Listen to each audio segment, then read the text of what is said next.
अवधूत चिंतन श्री गुरुदेव दत्त श्री स्वामी समर्थ. आपल्या सगळ्यांचं माझ्या चॅनलमध्ये पुन्हा एकदा स्वागत आहे.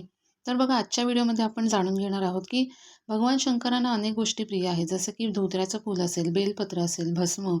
यापैकी बघा, बेलपत्राचा वापर जर आपण आपल्या स्वतःसाठी केला तर निश्चितच आपल्या आरोग्याच्या तक्रारी आहेत त्या दूर होणार आहेत. याशिवाय आपली जर कोणती आर्थिक अडचण असेल किंवा मग इतर ज्या काही आपल्या समस्या असतील, म्हणजे मानसिक जर आपल्याला काही त्रास होत असेल, तर या सगळ्या ज्या अडचणी आहेत त्या सुटण्यासाठी आपल्याला मदत होणार आहे.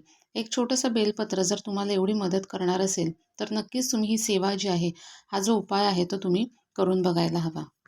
कारण बघा, जेव्हा आपण बेलपत्र पिंडीवरती अर्पण करतो तेव्हा ते एक साधारण झाडाचं पान राहत नाही, तर भगवान शिवशंकरांचा प्रसाद बनत असतो. आणि म्हणूनच या प्रसादाचा आपल्याला फायदा करून घ्यायचा आहे. तो कसा, तेच आपण आजच्या व्हिडिओमध्ये जाणून घेणार आहोत. त्यामुळे व्हिडिओ तुम्ही शेवटपर्यंत नक्की ऐका. आणि हा उपाय महाशिवरात्रीच्या दिवशी करायचा आहे. पण काही कारणास्तव तुम्हाला जमलं नाही त्या दिवशी करायला, म्हणजे मासिक धर्म असेल किंवा इतर काही अडचणी असतील, त्यामुळे जर महाशिवरात्रीच्या दिवशी हा उपाय करणं जमलं नाही तरी देखील काही हरकत नाही. तुम्ही महाशिवरात्रीच्या नंतर देखील हा उपाय जो आहे तो करू शकता. याचा देखील तुम्हाला तितकाच फायदा होणार आहे. तर बघा, धर्मशास्त्रामध्ये असं मानलं गेलेलं आहे की बेलपत्राला 6 महिन्यांपर्यंत शिळं मानलं जात नाही. आता जेव्हा आपण भगवान शंकरांच्या मंदिरात जातो तेव्हा बघा, आपण बेलपत्र घेऊन जायचं असतं. बेलपत्र आपल्याला भगवान शंकरांच्या पिंडीवरती अर्पण करायचं असतं. याशिवाय आपली पूजा जी आहे ती पूर्ण होत नाही. हे 100% खरं असलं तरी देखील बघा, बऱ्याचदा असं होतं की आपण मंदिरात जातो पण बेलपत्र घेऊन जायला विसरतो किंवा त्यावेळेला ते उपलब्ध नसतं. तर अशा वेळेला काय करायचं? बघा, जे आधीची बेलपत्र वाहिलेली असतात, इतर कोणीही जी वाहिलेली बेलपत्र असतात, तीच बेलपत्र घेऊन पुन्हा पाण्याने धुवून तुम्ही भगवान शंकरांना अर्पण केली तरी देखील नक्कीच ती स्वीकारली जातात. त्यामुळे बघा, बेलपत्र जे आहे ते वापरलेलं पुन्हा आपण वापरू शकतो, हे लक्षात घ्या. आता बेलपत्र इतकं महत्त्व आहे बेलपत्राचं, तरी देखील बघा बऱ्याच ठिकाणी शिवलिंग स्थापित आहेत, पण आजूबाजूला बेलपत्र उपलब्ध होत नाहीत.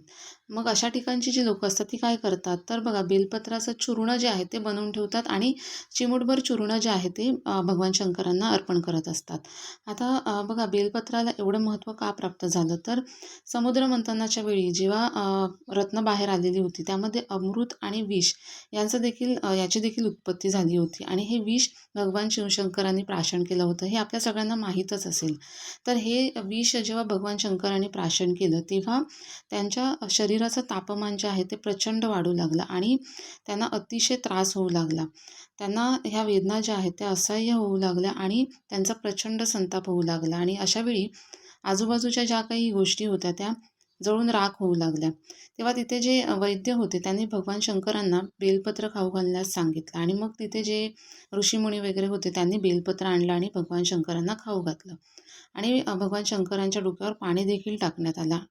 हळूहळू भगवान शंकरांचं जे काही तापमान वाढलेलं होतं ते हळूहळू कमी होऊ लागलं. आणि तेव्हापासूनच बेलपत्र आणि जलाभिषेक यांना अतिशय महत्त्व प्राप्त झालं. आणि भगवान शंकरांनी त्याचवेळी हे देखील सांगितलं की जो कोणी मला बेलपत्र अर्पण करेल त्याच्या सर्व इच्छा पूर्ण होतील. आणि तेव्हापासूनच भगवान शंकरांना बेलपत्र वाहण्याची प्रथा सुरू झाली. त्यासोबत बघा, 1 लोटा जल देखील आपल्याला अर्पण करायचं असतं. यामुळे भगवान शंकरांना शीतलता प्राप्त होते, म्हणून 1 लोटा जल देखील आपण अर्पण करायचं आहे. आता हे बेलपत्र अर्पण केल्याने नेमके फायदे कोणते होतात, तर बघा, जेव्हा आपण साधं बेलपत्र खातो त्याने देखील आपल्याला आपल्या आरोग्यावरती चांगला परिणाम होत असतो. पण जेव्हा आपण भगवान शंकरांना अर्पण केलेलं बेलपत्र खातो तेव्हा काय होतं, तर बघा, मुळातच बेलपत्रामध्ये असे गुणधर्म आहेत ज्याने आपल्या समस्या सुटण्यासाठी मदत होत असते. पण हे बेलपत्र जेव्हा आपण भगवान शंकरांच्या पिंडीवरती अर्पण करतो तेव्हा त्याला प्रसादाचं स्वरूप प्राप्त होतं आणि या सकारात्मक लहरी ज्या आहेत त्या आपल्यामध्ये प्रवेश करतात आणि त्याचे फायदे आपल्याला दुपटीने मिळतात. त्यासोबतच बघा, वात, कफ, पित्त हे जे प्रमुख दोष मानले गेलेले आहेत, या दोषांपासून देखील आपल्याला मुक्तता मिळत असते. त्याचबरोबर बघा, अजून काय बदल होतात, तर जेव्हा आपण हे बेलपत्र खातो तेव्हा आपोआपच आपलं दुर्भाग्य जे आहे ते सौभाग्यामध्ये बदलण्यासाठी मदत होत असते. आणि आपल्या अडचणी, मग ती आर्थिक अडचण असेल, शारीरिक अडचण असेल, मानसिक अडचण असेल, त्या सुटण्यासाठी देखील त्या व्यक्तीला मदत होत असते. आता आयुर्वेदामध्ये देखील बेलपत्राचे फायदे सांगितलेले आहेत. रक्त शुद्ध होण्यासाठी देखील बेलपत्राचा फायदा होत असतो. त्यासोबतच बघा, जसजसं आपण बेलपत्र खातो तसतसं आपले विचार जे आहेत ते सकारात्मक होऊ लागतात आणि त्याचबरोबर आपल्याला वाचासिद्धी देखील प्राप्त होते. आता वाचासिद्धी म्हणजे काय? तर बघा तुम्ही बऱ्याचदा ऐकलं असेल, की एखादी व्यक्ती काही बोलते आणि त्या गोष्टी ज्या आहेत त्या कालांतराने घडतात किंवा खऱ्या होतात. म्हणजे काय? तर त्या व्यक्तीला वाचासिद्धी जी आहे ती प्राप्त आहे. आणि अशी वाचासिद्धी जर तुम्हाला प्राप्त करून घ्यायची असेल, तर तुम्ही देखील रोज एक बेलपत्र खायला सुरुवात करा. आता बघा रोज मंदिरात जाणं तर शक्य नाही, पण जर घराच्या जवळपास मंदिर असेल, तर नक्कीच तुम्ही हा उपाय जो आहे तो करू शकता. किंवा मग घरात तुमच्या शंकराची पिंड असेल, तर त्यावरती तुम्ही बेलपत्र अर्पण करून थोड्या वेळाने ते खाल्लं तरी देखील चालेल. त्याचे देखील फायदे तुम्हाला मिळणार आहेत. तेही जर शक्य झालं नाही, तर कमीत कमी महिन्यातून किंवा 15 दिवसातून किंवा जेव्हा तुम्ही शिवमंदिरात जाल त्यावेळेला बेलपत्र खाण्याचा प्रयत्न करा. आता बेलपत्र खाण्याचे फायदे आपण बघितले.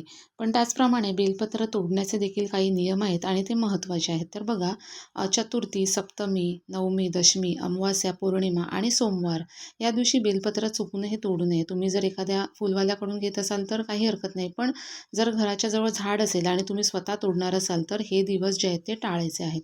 सोमवारच्या दिवशी भगवान शंकरांचा बेलाच्या झाडावरती वास असतो असं म्हटलं जातं. म्हणून सोमवारी बेलाचं फळ किंवा पान तोडायचं नाही आहे. आणि बाकीचे जे दिवस सांगितले त्या दिवशी देखील बेलाचं पान जे आहे ते आपल्याला तोडायचं नाही आहे हे लक्षात घ्या. त्याचप्रमाणे बघा बेलपत्र अर्पण करताना बेलपत्र कधीही चिरलेलं किंवा फाटलेलं नसावं, ते अखंड असावं. महादेवांना आपण कधीही कोणतीही खंडित वस्तू जी आहे ती अर्पण करत नाही. आणि म्हणूनच नारळ पण बघा आपण कधी अर्पण करतो, फोडत नाही नारळ, तो वाहत असतो. म्हणूनच बेलपत्र अर्पण करताना तुम्ही एक बेलपत्र अर्पण करा, पण ते अखंड म्हणजे पूर्ण कुठेही चिरलेलं किंवा फाटलेलं नसावं हे लक्षात घ्या. तर अशा प्रकारे हा बेलपत्राचा अतिशय सोपा असा उपाय आहे जो आपल्याला महाशिवरात्रीपासून करायचा आहे. महाशिवरात्रीला जर काही कारणाने शक्य नसेल तर नंतर कधीही तुम्ही हा उपाय जो आहे तो सुरू करू शकता. बघा देवादिदेव महादेव हे अत्यंत भोळे आहेत. आपण थोडी देखील त्यांची सेवा केली तरीही त्याचं फळ आपल्या पदरात लवकरात लवकर पडत असतं हे लक्षात घ्या.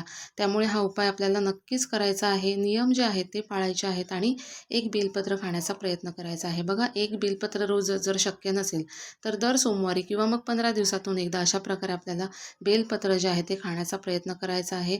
नक्कीच आपल्या अडचणी सुटण्यासाठी आपल्याला मदत मिळणार आहे. आणि बघा आर्थिक अडचणी म्हणजे आर्थिक समस्या सुटण्यासाठी किंवा मग आरोग्य चांगलं राहण्यासाठी आपण स्वतः देखील प्रयत्न करणं गरजेचं आहे. पण या प्रयत्नांना आपण जर आध्यात्मिक जोड दिली तर नक्कीच यशप्राप्ती लवकरात लवकर होत असते.